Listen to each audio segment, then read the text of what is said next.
Bonjour et bienvenue dans la grande interview. Nous nous trouvons dans les murs de la Douma, la chambre basse du Parlement russe, pour nous entretenir avec son vice-président, Piotr Tolstoï. Monsieur Tolstoï, bonjour. Bonjour. Merci beaucoup d'avoir accepté notre invitation. Donc, nous enregistrons notre interview peu après l'investiture de Donald Trump et les réunions à la Maison-Blanche. Et je me sens obligée de commencer par la question de savoir ce que nous, la Russie et peut-être le monde entier, nous pouvons attendre du nouveau mandat de Donald Trump. D'abord, Monsieur Trump a été élu avec une majorité de voix des Américains qui voulaient changer l'état de choses actuel.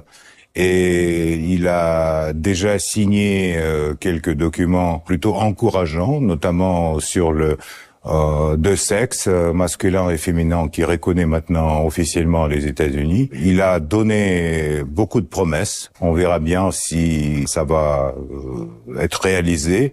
Mais pour nous, ça change pas grand-chose parce que Monsieur Trump travaille aux intérêts des États-Unis. La Russie a ses propres intérêts qui sont différents des intérêts des États-Unis. Il veut faire l'Amérique d'après son slogan Make America Great Again. Son partenaire, Monsieur Musk, veut transparaître ce slogan en Europe, donc Make Europe Great Again. Nous, on pense à faire la Russie de nouveau la grande, donc Make Russia Great Again. Et c'est pour ça qu'on a des intérêts différents. Monsieur Trump, il a la logique d'un businessman, donc la logique de ce qu'on appelle en anglais le deal, utilise tout le poids militaire, économique, politique des États-Unis pour attraper les deals dans tous les sens, notamment dans la géopolitique. Je ne sais pas si ça va marcher partout. Peut-être avec Canada ou avec Groenland, ça peut aller, mais avec la Russie, ça va pas marcher. Il faut, pour avoir un accord, il faut penser des questions de sécurité. C'est ce qui a dit président Poutine, c'est que on a une sécurité unie pour tous, et pas une sécurité pour une partie et en sécurité pour une autre. Donc, on verra bien ce que ça va donner. On attend les entretiens entre les deux présidents de superpuissance, mais à mon avis, il faut pas avoir l'illusion, et donc il faut toujours penser aux intérêts de notre pays et pas des intérêts des États-Unis. Voilà, donc en 2016, après la première victoire de Donald Trump, cette nouvelle a provoqué des applaudissements à la Douma. En 2024, ce n'était plus le cas. Pourquoi nous avons perdu cet enthousiasme? Nous sommes devenus plus réalistes? À mon avis, on est devenu plus réaliste, et les applaudissements, c'était après une intervention d'un député qui a dit je vous félicite, et donc les députés l'ont soutenu par les applaudissements, mais à mon avis, c'était une réaction un peu spontanée, pas quelque chose qui a été calculé.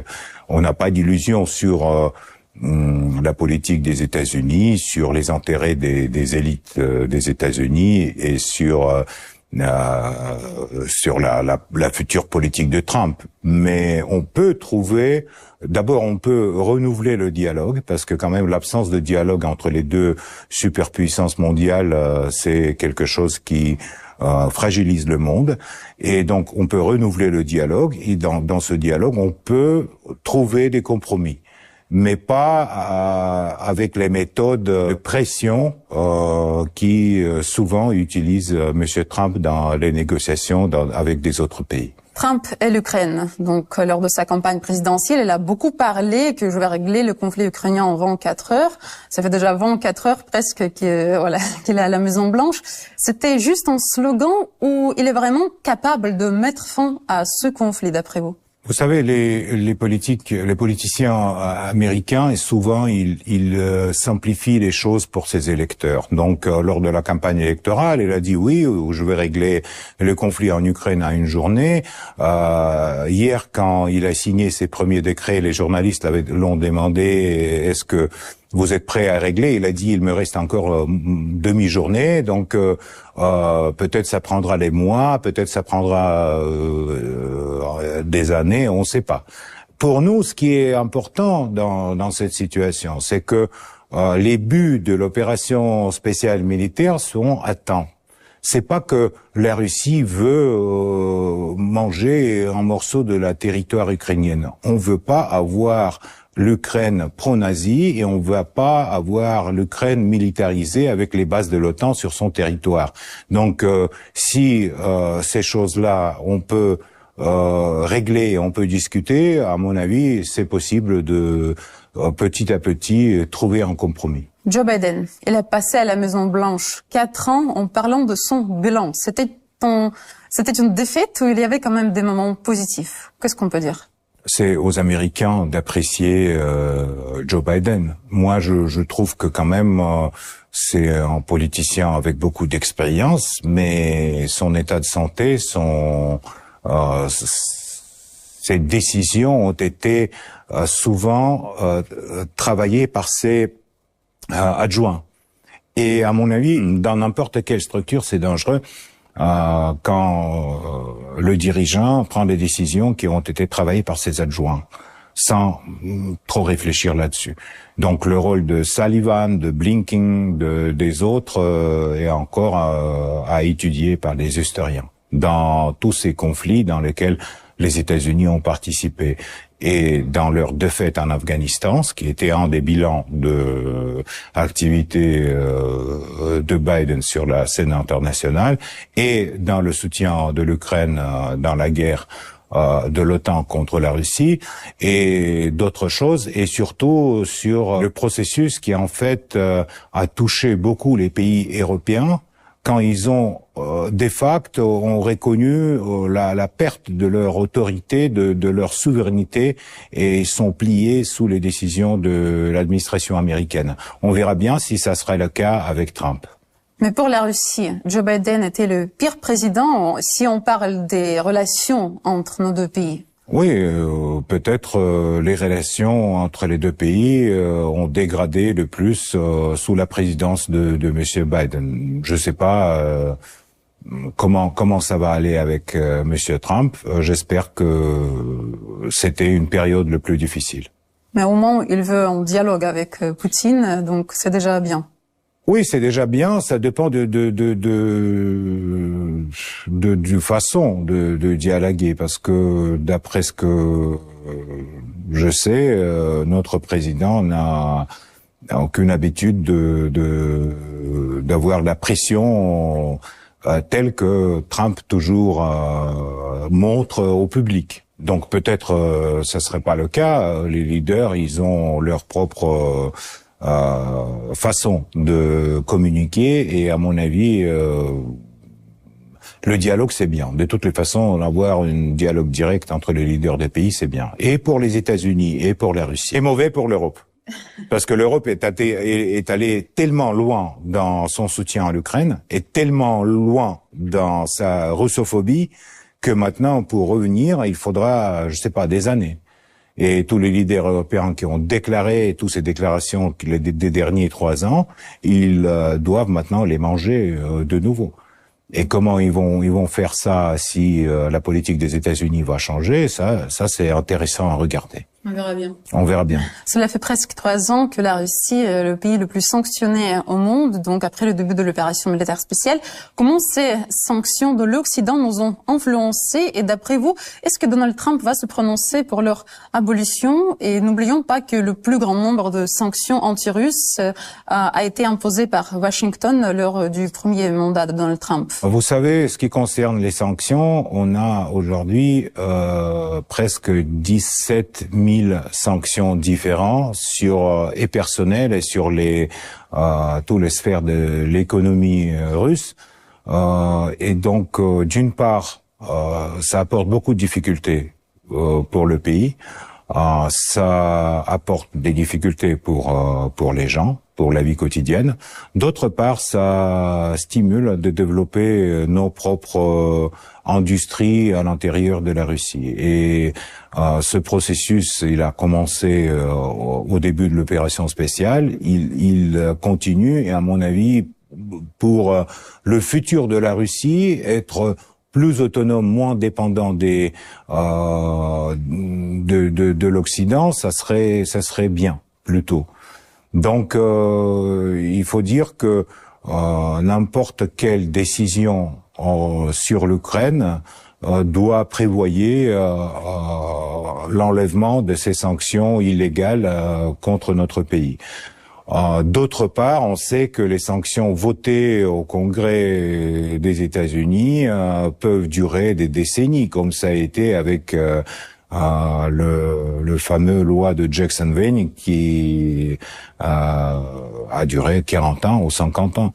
Donc, on verra bien qu'est-ce que ça va donner, mais de toutes les façons, sans sanctions ou avec les sanctions, la Russie reste le plus grand pays de l'Europe et la Russie reste quatrième puissance mondiale.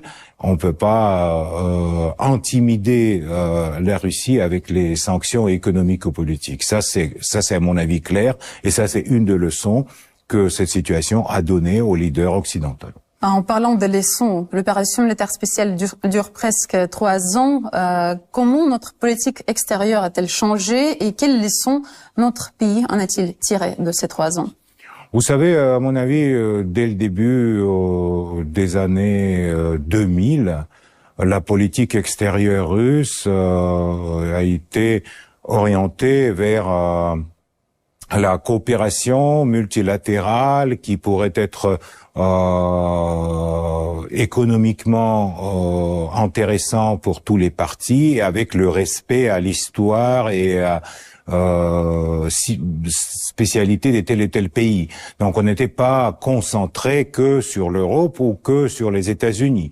Et avec les sanctions et avec la confrontation avec l'Occident, on a eu plus de temps et plus de possibilités de développer la coopération avec la Chine, avec l'Inde, avec des pays de l'Afrique, etc. Donc j'espère que ça va diversifier, si vous voulez, notre politique extérieure à long terme. Parce que, par exemple, le travail de BRICS, qui aujourd'hui rejoint encore une vingtaine de pays, ça donne la base pour la coopération économique intéressante pour tous ces pays, sans donner des leçons les uns à l'autre, mais en développant le dialogue respectif pour tous. Voilà, vous avez mentionné les BRICS. La Russie également développe sa coopération avec l'Inde, la Chine et d'autres grands pays du Sud.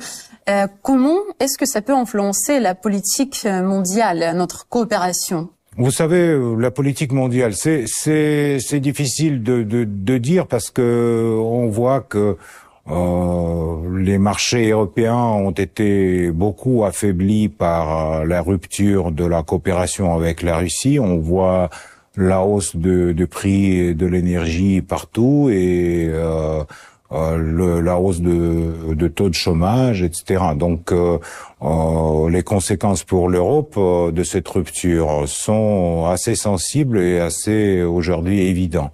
Ce qui concerne le développement de nos relations avec le Sud, avec les pays de l'Afrique par exemple, à mon avis, on a ici le grand champ pour travailler parce que vraiment il y a des projets très très intéressants avec la Chine notamment, et donc on verra bien qu'est-ce que ça va donner dans 10 ans. Ça, c'est pas des projets qui seront réalisés dans 1 an ou dans 2 ans, mais dans 10 ans, on verra, j'espère, l'économie russe diversifiée sur les différents marchés internationaux. Est-ce que la coopération entre la Russie, par exemple la Corée du Nord et l'Iran, voilà, le président iranien s'est récemment rendu en Russie, cela fait peur aux pays occidentaux? Et les Occidentaux ont peur toujours de ceux qui ne ressemblent pas à eux. Donc tout ce système existant en Corée du Nord qui est orienté sur l'autonomie nationale, ou le système existant en Iran qui est orienté à leur l'aider à des ayatollahs, tout ce qui ne ressemble pas le système soi-disant démocratique que les Européens jugent et les Américains jugent les meilleurs dans le monde, tout ça, ça leur fait peur. Ça c'est leur, si vous voulez, point faible à mon avis dans la politique internationale. Ils n'arrivent pas à avoir un dialogue normal. Regardez par exemple les efforts de Trump quand il a voulu avoir un accord, un deal avec la Corée du Nord. Ça finalement, ça n'a pas marché. Donc il faut être patient, tranquille et respecter les systèmes qui existent dans des pays différents. Et à mon avis, aujourd'hui, la Russie mène la politique comme ça. En revenant aux relations entre la Russie et l'Occident, donc ces dernières années, nos relations ont beaucoup changé. À votre avis, faut-il essayer de les rétablir ou il faut aller de l'avant pour construire des relations plus saines avec de nouveaux partenaires? Pour rétablir les relations qu'on avait avec l'Europe et les États-Unis avant l'opération spéciale en Ukraine, il faudra beaucoup de travail, beaucoup d'efforts. Et c'est pas que un effort des Russes, mais c'est aussi un effort des Américains et des Européens. Ça dépend d'eux. Et donc, s'ils sont prêts à rétablir ces relations, je trouve que dans des années, on peut le faire. Mais évidemment, ils seront plus saines parce que jusqu'à présent, ils ne comptaient pas avec des intérêts de la Russie comme le plus grand pays de l'Europe et des intérêts de notre sécurité avec l'élargissement de l'OTAN. Il y a plein de points sur lesquels les Européens et les Américains, ils ont ignoré la Russie. Aujourd'hui, ils comprennent qu'on ne peut pas ignorer la Russie, que pas tout dépend des chiffres de PNB et que l'économie de la Russie est assez stable et elle continue à grandir malgré toutes les sanctions. Donc à mon avis, peut-être on aura la chance d'avoir les relations plus saines. C'est vrai que j'espère bien ça. Donc c'est possible de les rétablir? C'est possible de le rétablir sur la base plus juste, plus équitable, ouais. Après la grande conférence de presse que Vladimir Poutine a donnée à la fin de l'année 2024, vous avez dit la chose suivante, je vais citer, « Nous vivons une époque difficile et notre président porte un énorme fardeau étant donné l'infantilisme d'un grand nombre de dirigeants dans le monde. » De qui est-ce que vous avez parlé et en quoi consiste leur infantilisme? Regardez, par exemple, les leaders des pays de l'Europe.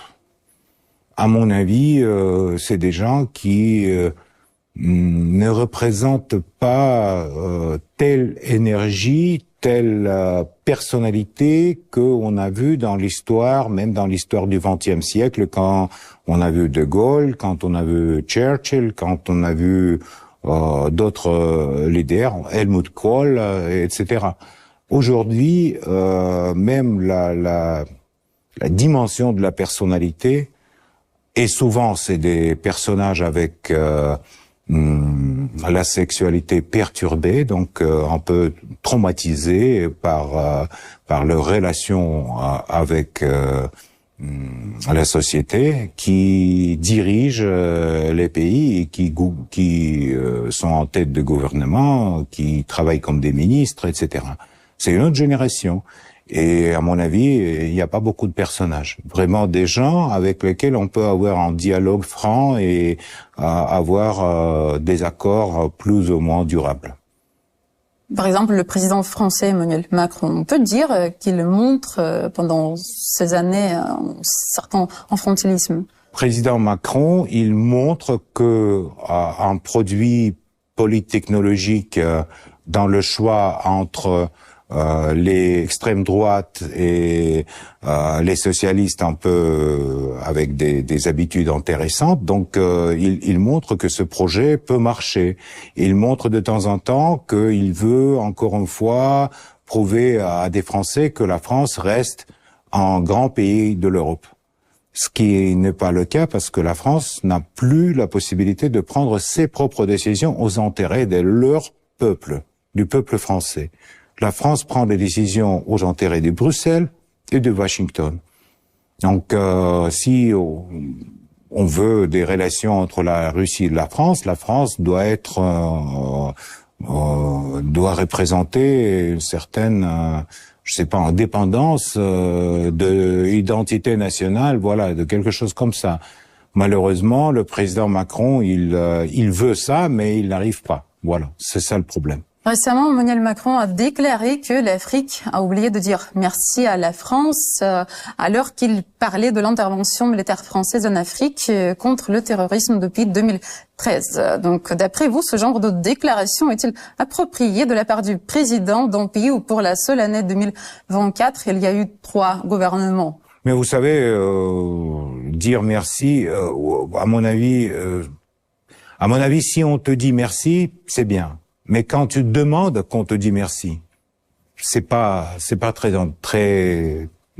intelligent. Donc, on peut pas demander à des pays africains d'être reconnaissants à la France parce que les Français, ils ont beaucoup pris à l'époque de colonisation de l'Afrique, ils ont beaucoup pris dans des pays africains et ils n'ont pas dit merci non plus.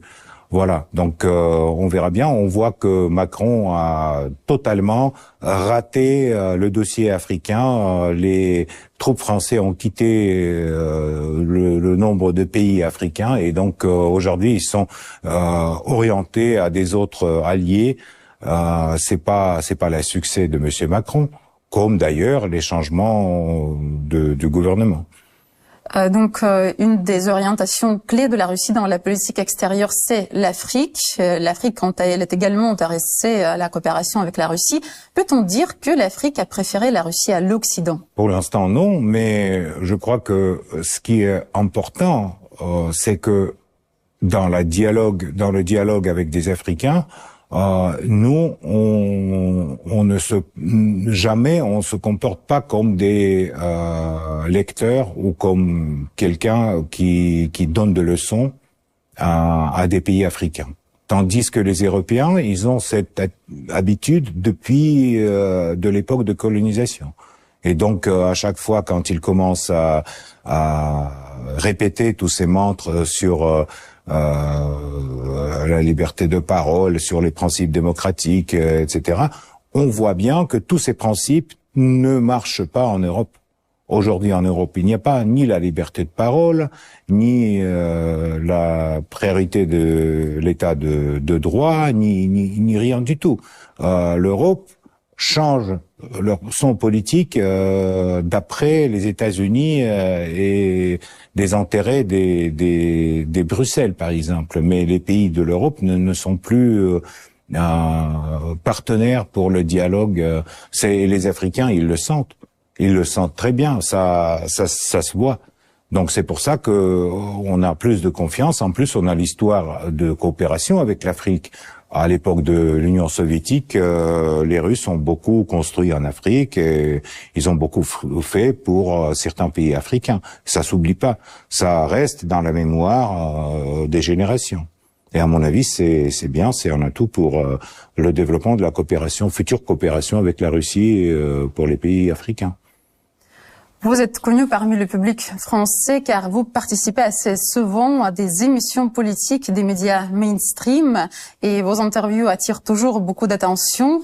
Et ces dernières années, les Français se posent la question de savoir pourquoi votre perception de la France a-t-elle changé et pourquoi Tolstoï n'aime plus la France. Qu'est-ce que vous pouvez leur répondre ? D'abord, moi j'aime la France parce que je refuse pas de donner des interviews à des médias mainstream, malgré qu'ils sont souvent 6 contre moi et je le vois pas techniquement, donc c'est différent de donner l'interview de Moscou que sur le plateau à Paris. Moi j'aime la France, j'aime les Français, je sais que la plupart des Français ressent une sympathie à mon pays. Historiquement, c'est le cas. Et même j'ai dans mon bureau les petits images du petit Parisien Donc voilà. Donc vous savez, moi, mon attitude à la France n'a pas changé. Par contre, la politique actuelle de la France, les menaces d'amener la Légion étrangère en Ukraine, l'activité des militaires français sur les territoires ukrainiens, dont on a tué déjà pas mal, les chars français sur les territoires ukrainiens, dont on a brûlé déjà pas mal, ne peuvent pas me armer par une sympathie à la direction actuelle de ce pays. C'est pour ça que, bon, leur attitude à la Russie a changé et l'attitude des Russes par rapport à la France aussi changé. Et pour terminer, heureusement, vous acceptez assez souvent les invitations de notre chaîne RT1 français pour nous donner des interviews en français que vous maîtrisez parfaitement. Qu'est-ce que vous pourrez souhaiter à notre chaîne RT1 français et à nos spectateurs qui vous respectent beaucoup? D'abord,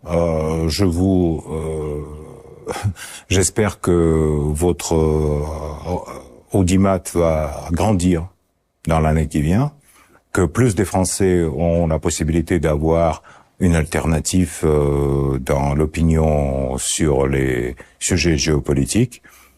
Et bien sûr, je souhaite à tout le monde de la joie, de l'amour, de tout ce qui est bien dans la vie et oublier les choses qui séparent les gens et plus penser à des choses qui peuvent les rapprocher. Merci beaucoup à vous. Merci à vous. Je vous rappelle que c'était Piotr Tolstoï, vice-président de la Douma, la chambre basse du Parlement russe.